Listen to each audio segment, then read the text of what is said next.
Bom, para seguirmos adiante, precisamos fazer um parêntese e falar um pouco sobre religião.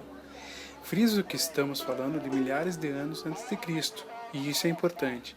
Antes de seguir, agora quero falar sobre algo interessante que descobri.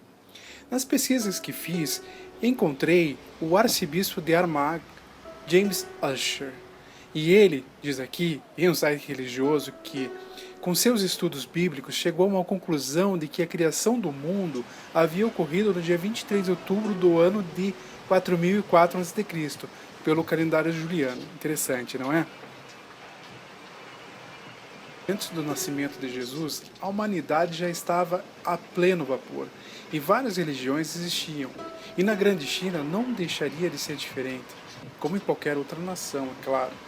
E por lá, muito antes do budismo crescer, uma das religiões filosóficas que se seguiu e que se seguia era o taoísmo.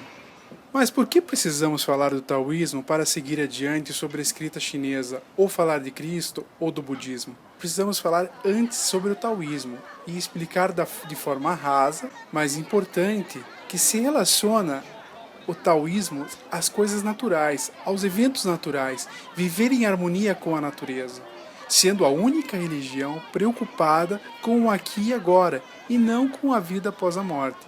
Isso é uma referência precisa de que, originalmente, precisamos ter um pensamento crítico para um presente certo e não focar na incerteza do pós-morte. E assim, não consumir do fruto dos charlatões. Medo, por exemplo, de não cometer qualquer pecado por causa do inferno. Não cometer pecado porque poderá causar danos aos outros ou a si mesmo. Simples assim. Então, os taoístas acreditam que há simbologia em tudo. Por exemplo, um círculo representa a união, e isso não podemos ser descuidados em considerar uma superstição. Um círculo pode ser facilmente entendido dessa forma. Atualmente, não continuamos falando sobre o círculo da confiança, nesse círculo que participo, ou seja, não é fruto para o inócuo. É a alquimia dos caracteres na vida.